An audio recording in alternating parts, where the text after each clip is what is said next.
Hey, everybody. This week on the Business Owner's Corner, I'd like to talk about using T-bills as a place to stash your short-term cash and exactly what they are and how to buy them. You've probably noticed that interest rates are a little bit higher now than they were about 6 months ago because inflation is here. The Federal Reserve is raising rates to try to push that down. And the environment we're in is one that might not slow down for a little while. So, for those of you that have idle cash laying around that you might not need, we talked in a previous video about using brokered CDs as a place for it to get a better interest rate than a retail CD. Another consideration that we should all be mindful of are T-bills. T-bills stand for Treasury bills, which means that it's the federal government borrowing money from investors to finance its operations. And if we're looking for the mechanism that pays the highest interest rate on short-term cash, it's probably T-bills right now. Right now, as I sit here recording this, a 3-month T-bill yields about 5% per year. And so what that means is that if you have some extra cash laying around that you're trying to maximize your interest on, you could take that cash, put it into a brokerage account, and buy a US T-bill. Generally, when we talk about T-bills, we're talking about shorter maturities. I'm not talking about a US government bond that might not mature for 5 or 10 or 30 years. We're talking about 90 days or less in most circumstances. So the way that you do this is if you want to take advantage of 5% interest, put the cash into your brokerage account. This can be any brokerage account at the major institutions: Fidelity, Vanguard, Charles Schwab, Merrill Lynch, E-Trade, wherever you have an account. You navigate into the fixed income trading area and use the cash to filter for US government securities. You also want to filter for anything that matures in the next 3 months. And what will happen is a list of bonds will come up, and you want to filter that list by the ones with the highest yield to maturity. Now, T-bills trade in $1,000 increments. So if you have a few hundred extra bucks, this is probably not the right mechanism for you. They will also incur a little bit of interest rate risk because what you're doing is using cash to buy a US government bond.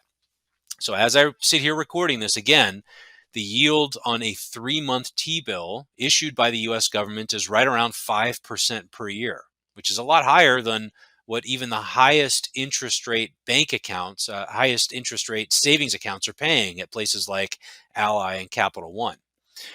So the deal is you use cash to buy some of these bonds. You give cash to the brokerage firm. In return, they will deposit bonds in your account, depending on how many that you buy. When the 3 months are up, the bond will go away. The cash that you've loaned the US government will be deposited into your account plus interest over that 3-month period.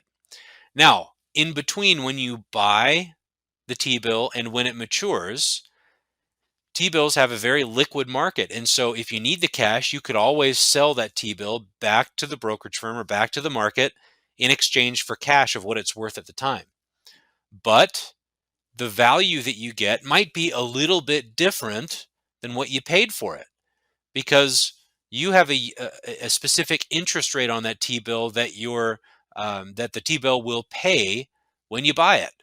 So if it's 5% on the day that you buy it, but then interest rates go up to 6% a month later, if you have to sell it 1 month in before the thing matures, you might get less than 100 cents on the dollar for what you've purchased. So my point here is that if you have idle cash that you are absolutely in no way, shape, or form going to need over the next couple months, this might be a good option for you. For most people, we should not be putting our emergency fund cash in a CD or a T-bill because the purpose of an emergency fund is to have it liquid and available to us in a pinch if unfortunate or bad things happen that we don't expect. And when you take your cash and buy a T-bill, you're locking it up at a certain interest rate for a certain period of time.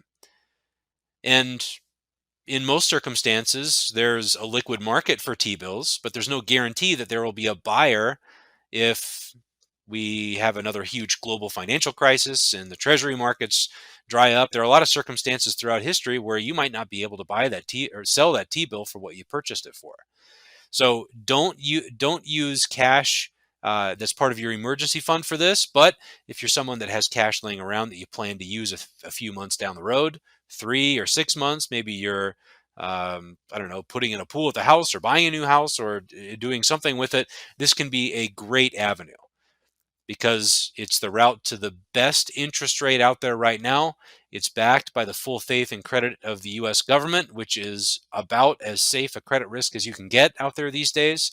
And it's a little bit scary to buy bonds the first time if you've never done it before, but it is relatively easy, all things considered. So those are your steps. You put the cash in the brokerage account, you navigate to the fixed income or bonds trading section of your broker's web interface. You search for U.S. government bonds that are going to mature in the next 3 months or 6 months or whatever your timeline looks like. And then you want to pick the one with the highest yield to maturity given the circumstances. Okay, that's it for today. Hope it was helpful.